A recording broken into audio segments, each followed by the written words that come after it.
Hi, it's Anne-Marie from Charmed Life Therapy again, back with another little update on how batshit crazy can Blake Lively's side of the ends with us affair possibly get.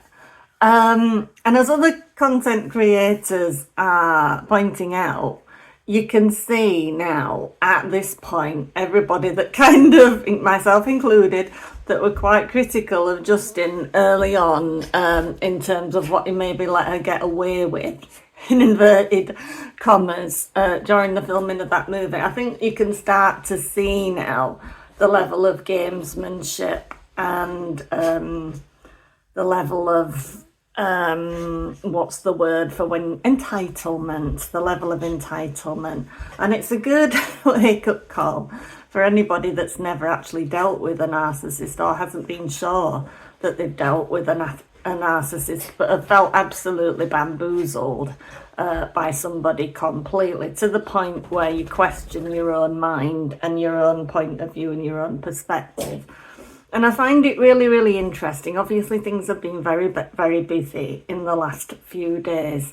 But whenever I go on that docket or I get an email through, it's like more and more evident how many emails there is from Blake's side compared to responses from Wayfarer. And I believe now, in the best way that they can do, they're kind of making a point, a quiet point, in terms of really highlighting how much she is cluttering up the docket compared to their responses on the docket, which are quite, to me as a non-expert, seem quite minimal, quite functional, quite this is what's required.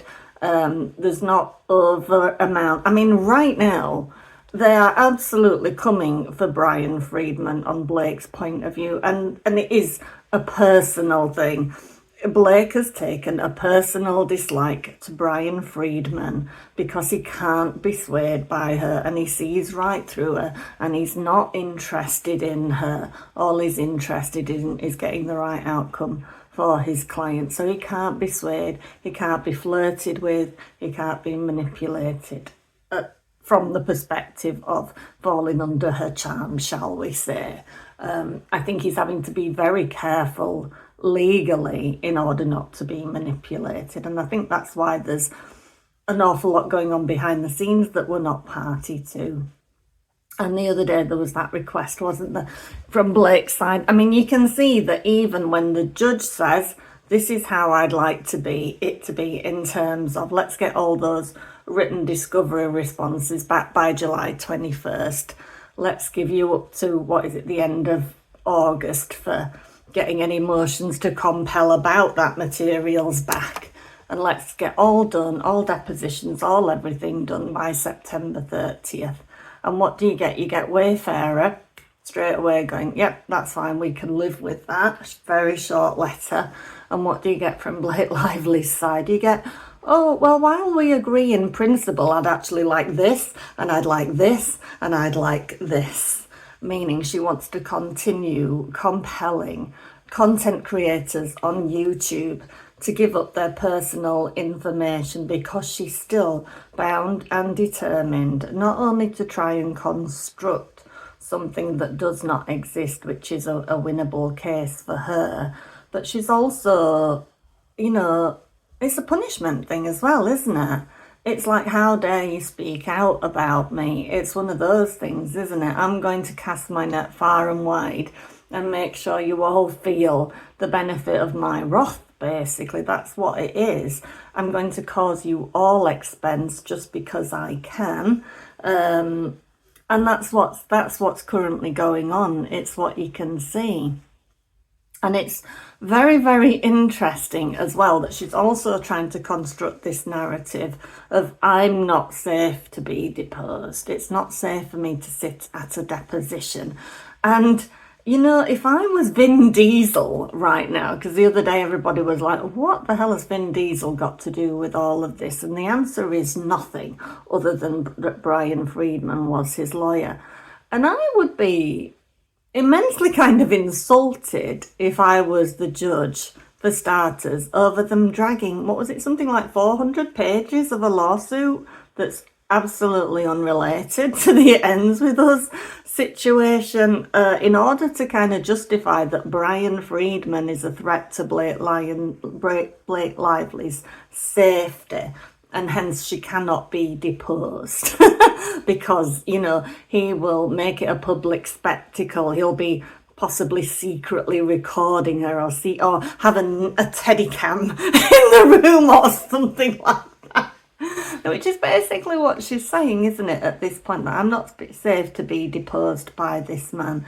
And, you know, they are so rude and entitled, Blake's team as well now, whether that's because they're having to basically say what she states, or whether that's their kind of point of view as well. But there was a very snotty letter that came up on the docket. I think it was a copy of an email.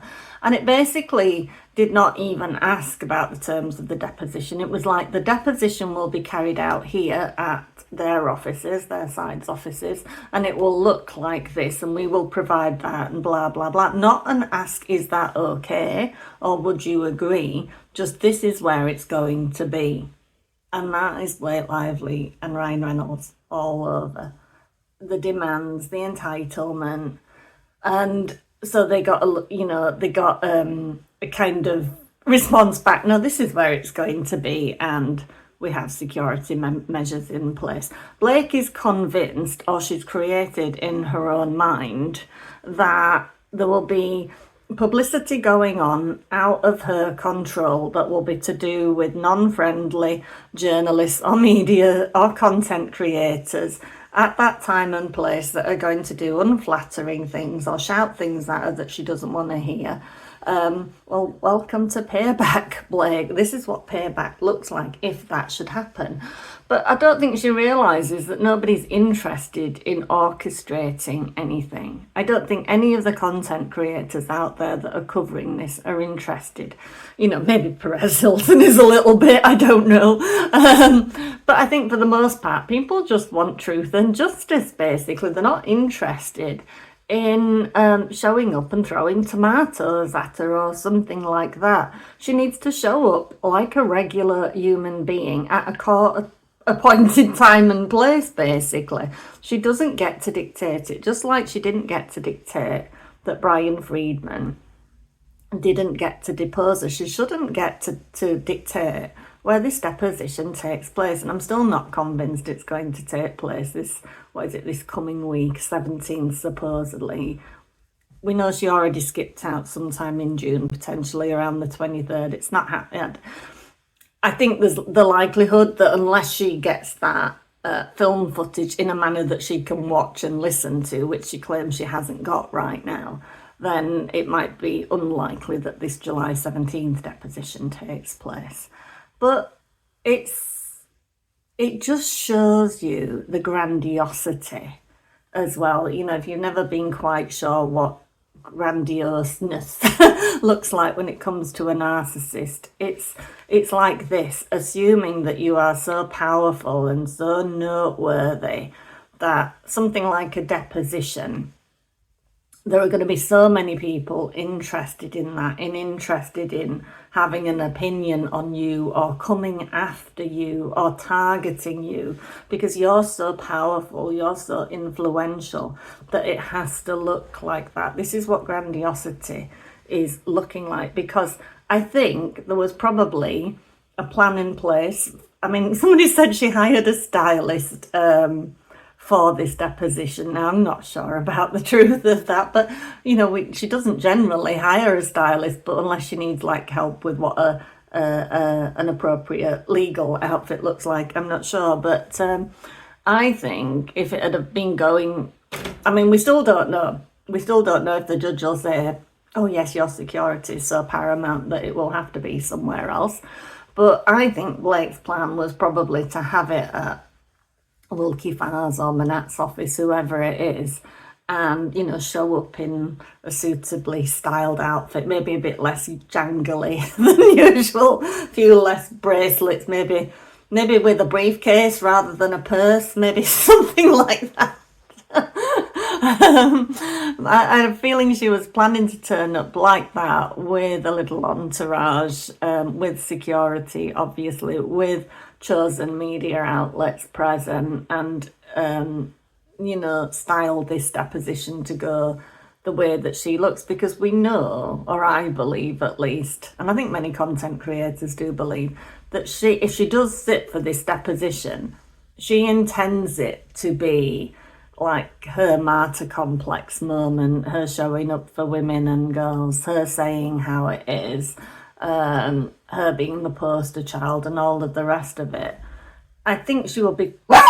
Oh, there's Etienne. I think she will find it very hard to consider that this is not going to go her way. And I think there's probably a dual thing going on in her mind. There's this aspect of the grandiosity of, I would love to show up and just stride in there with my shoulders back and my head held high and my chin in the air and, rock this thing and show everybody how it is. But on the flip side, there's the thing of she's really not all that confident that she can pull this off when she's asked difficult questions. And I think that's why she's throwing up so many roadblocks and trying to make it sound like in just dealing with Justin Baldoni's legal team, that's some kind of threat to her life, to her safety, which is absolutely ridiculous, because nobody wants to see her hurt, because everybody wants to see this have the right outcome, the proper outcome. And I do think the more this goes on, and I do really feel for content creators. I mean, I don't think I'm in any danger of being subpoenaed. I wouldn't think so. But I mean, it just shows you the danger of it, because if that were to happen to me now, my YouTube account is linked to my business email. So if they this is the danger for everybody out there that's facing this, what you've got connected to what, because my client emails go through that account and such. So it's like if you start granting wide-scale permissions to people to raid your Gmail account or your YouTube account, which is connected to it, then what, it is like, what is more important than that information and that safety and having that privacy, and not letting like two Hollywood actors basically ruffle around in your private things. And this is why I really objected to as well this fact of Blake gets to access Jed Wallace's client base and gets to rumble around and figure out how he works. To me, that's none of her business, and it shows how much she's reaching and going after the content creators. And again, it's that narcissism thing. It doesn't make sense to your average person like you and me, because you and me would be looking at that and thinking, I wouldn't dare ask to do that. I wouldn't believe it was my right to delve into people's information like that. A narcissist doesn't think like that. They're only thinking of themselves and their own outcomes. That's all that matters. And a narcissist, it will make absolutely no sense. They will have one rule for them and one rule for something else. And even amongst their own rules, they will change and fluctuate. They won't stand by them. I've known a narcissist be like intensely hard on a partner, and you can't leave a fork in the sink, you can't leave a knife in the sink, you can't touch my knife block. If you leave a cup in the sink, I will take it out of the sink and put it on the side, because how dare you ask me to wash that on your behalf? This is the grandiosity aspect. Meanwhile, they're upstairs living in a bedroom that's like a 12-year-old child's, because it's a hoarding situation, and they're doing the bare minimum work just to get by, and spending the rest of the time doing 4 walks a day with weights on their legs, trying to make out they're the big I am, the big strong guy, and all of this. That is what a narcissist will act like. They will be you have to be so clean, you have to be like this, you have to do that. Meanwhile, I can live in a hovel upstairs and not even have any qualms about it. It's one rule for you and another rule for me, and I'm right. My perspective is right, and I can change my perspective on a whim, just so that you never know where it's like, what it's going to be like, what you have to be on any given day, what's acceptable to me. You will never know where you are. And that is a narcissist perspective. And that is what Justin Baldoni had to deal with on that movie set. The behind the scenes and all of that, and nobody was backing him up. Sony were too weak to stand up to her and too much under Ryan's control with the whole Deadpool thing and all of the rest of it. Nobody backed him up, and that is the problem. He didn't get any support from anywhere, and now you've seen it with content creators that Blake and Ryan have no qualms whatsoever about raiding or rummaging through their private things, because they get to be private, but you don't get to be private, because their narrative has to be right. And you have to be doing this because they need that. They need to make something up rather than have the truth, because they haven't got the truth. They haven't got the truth on their side. They haven't got the evidence. So they need you to be wrong, and they need to create something. And they will justify that in their own mind. There will be no qualms about making something up whatsoever. No guilt.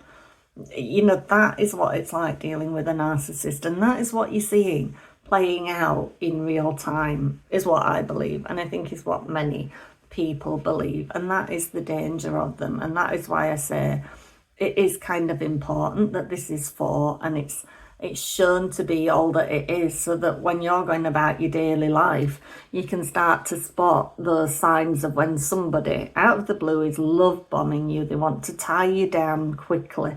They want to snap you up, and they love bomb you until they've got that. And then the minute they have you, it's like you won't know whether you're coming or going, because that is the way that a narcissist works. So the more people that are forewarned and forearmed by people like Blake and Ryan playing this out in public, in the public field, I guess the better. You know, it's time we kind of saw this for what it is and for what we can learn from it. And I really do feel for those content creators, especially the smaller ones, you know, being told this is, you know, it's like Kirsty Floor, she's very angry the other day, and so was Andy Signor. And I was listening to him call like the receptionist at Ezra Hudson's office, and I did feel for the poor receptionist on the other end, because I've been a receptionist in my time, and you would often have the big bosses or whatever just say, if so-and-so calls, you say this. And you know it's a flat out lie, and you know it's wrong, and you know you're going to be the one that has to answer the hard questions, and yet you have to do it. And that's what happened the other day when Andy called up Ezra Hudson's office and was trying to challenge, well, he was doing it very nicely, I must admit, asking this receptionist, knowing that it wasn't her fault, you know, what's the story here? Can you just check with somebody over whether this Google email is genuine and not phishing? And that poor waitress is, you know, she basically let slip in a way that Ezra Hudson said we have to say this. Well, Ezra Hudson should know whether she's subpoenaed Google in order to get content creators Gmail information or YouTube information, whatever it is that they're after. And I did really feel for that poor girl, because I know what it's like to be on the other side of that. And I was really glad that Andy didn't like target her and get off with her, you know what I mean, get snotty with her kind of thing. But yeah, that is what we're seeing now. And I, you know, question anybody now that can look at Blake and Ryan's actions and think that that's okay. If you think that that kind of behaviour, that kind of content, you know, that conduct is okay, then there's something seriously wrong with your own perspective. Either you've got something to gain from having that perspective, or you're simply totally blinkered, or you simply just don't want to know that it's any different, that they're any different. But I think you can see now how rotten to the core the whole thing is. You know, and that's why she basically wants a reign of terror through to the end of September. She wants everybody out there that's daring to make videos about her or speak about her negatively know that she has up until the end of September to drop a subpoena on you and expect you to have to go out and get legal representation that you might not be able to afford, because how dare you speak negatively about her? You know,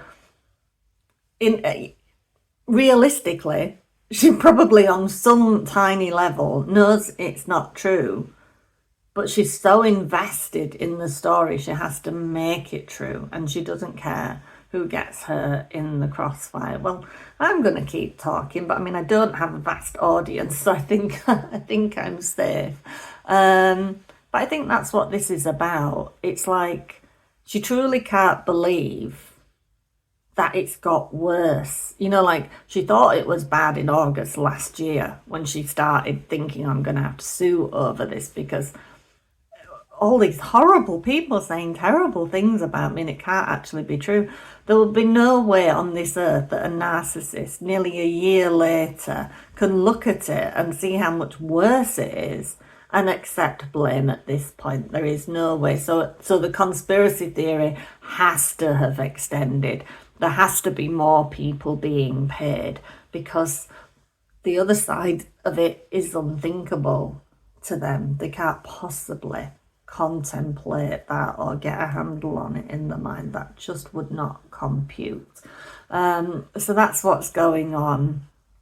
So I guess we have to wait now and see what the judge says over whether he's going to give way and allow Blake this leeway to keep asking for more and more information from more and more people.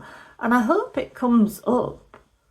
You know, I hope they're beavering away in the background on Justin's side as to why is she targeting YouTube content creators through Google, like having this reign of terror. I really hope there's going to be something that happens on Baldoni's side of things, because this is his core team, the YouTube creators, the people like Andy from Popcorn Planet and Without a Crystal Ball, and all the various others, Dave Neal, Dana Bolin, Zach, Peter, all of these people, even Perez Hilton, they are, you know, where would they be without them, really? Because they've kept digging and diving and doing things that probably his legal team couldn't do. And I guess I would imagine that Team Wayfarer, there's somebody monitoring every day what's going on YouTube to pick up these nuggets and these gems that these people are finding, because they've got more time to rifle and find these things than the legal team probably has. And it's far cheaper to just have somebody watching YouTube and what's going on there. So I really hope somebody comes out on Team Baldoni and something is done about this on behalf of the content creators, because this is really wrong. It's really wrong what's happening now. It is about free speech, and Blake and Ryan believing that their point of view is the only one that is right, so nobody else gets to have a point of view. And if you do happen to have a point of view that's negative against them, then you have to be being paid to have that point of view. That has to be the way it works. And that's pretty shocking, I think. Anyway, so that is all I have for today. I'm sure there's things I missed. I nearly always miss things and say, oh, I should have done that after, I should have said that after. But there we go. Please do hit that like and subscribe and share if you're enjoying this content at all. And hit the notification bell and just choose how often you want to receive videos. Hopefully that's all. All right, I don't bombard you. I just do them every couple of days or so. But thank you for watching and staying to the end. And thank you for all your comments and your support. I will see you later.